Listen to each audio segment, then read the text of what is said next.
ஐயனார் துணையில் சந்தாவை எப்படியாச்சும் கல்யாணம் பண்ணிக்கணும்னு நினச்சி இங்கிருந்து கிளம்பி அவசர அவசரமாக சேரனோட குடும்பத்தாளுகளும் கிளம்பி போகிறாங்க. அங்கே போய் பார்த்தா சந்தாக்கு கல்யாணம் நடக்க போகுது.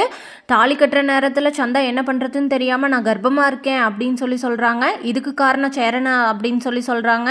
சந்தாவோட அம்மாவும் அப்பாவும், சந்தா நீ என்ன நினச்சிட்ருக்க, பொய் தானே சொல்கிற, இந்த கல்யாணத்தை நிறுத்தணும்னு நீ பொய் தானமா சொல்கிற அப்படின்னு கேட்குறாங்க.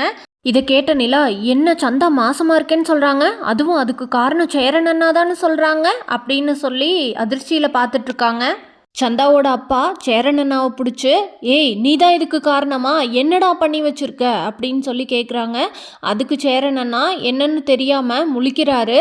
சந்தா சேரனண்ணாவை பார்த்து ஆமான்னு சொல்லுங்க அப்படின்னு சொல்கிறா. ஆமாம் நான் தான் காரணம் அப்படின்னு சொல்கிறாங்க. இதை கேட்டு குடும்பத்தில் இருக்கவங்களும் மண்டபத்தில் இருக்கவங்களும் எல்லாம் அதிர்ச்சி ஆயிடுறாங்க. அந்த மாப்பிள்ளை, இப்படி ஒரு பொண்ணையா எனக்கு கல்யாணம் பண்ணி வச்சிங்க அப்படின்னு எனக்கு இந்த பொண்ணே வேண்டாம் அப்படின்னு சொல்கிறாரு. அப்பாவோட அப்பாவும் அம்மாவும் கல்யாணம் நின்னதில் அவமானப்பட்டு நின்றுட்டுருக்காங்க. அந்த நேரத்தில் சந்தாவோட அப்பா, இனிமேல் நம்ம பொண்ணை வேறு யார் கல்யாணம் பண்ணிக்குவாங்க, நம்ம பொண்ணோட வயிற்றில் இவனோட குழந்தை வளருதுன்னு சொல்கிறா, கம்முன்னு நம்ம இந்த பையனுக்கே இந்த நம்ம பொண்ணை கல்யாணம் பண்ணி கொடுத்துடலாம் அப்படின்னு யோசிச்சுட்ருக்காரு. சந்தா வீட்டில் இந்த கல்யாணத்துக்கு ஓகே சொல்லுவாங்களா மாட்டாங்களான்னு தெரிஞ்சுக்க நம்ம சேனலை மறக்காமல் லைக், ஷேர் அண்ட் சப்ஸ்கிரைப் பண்ணிக்கோங்க.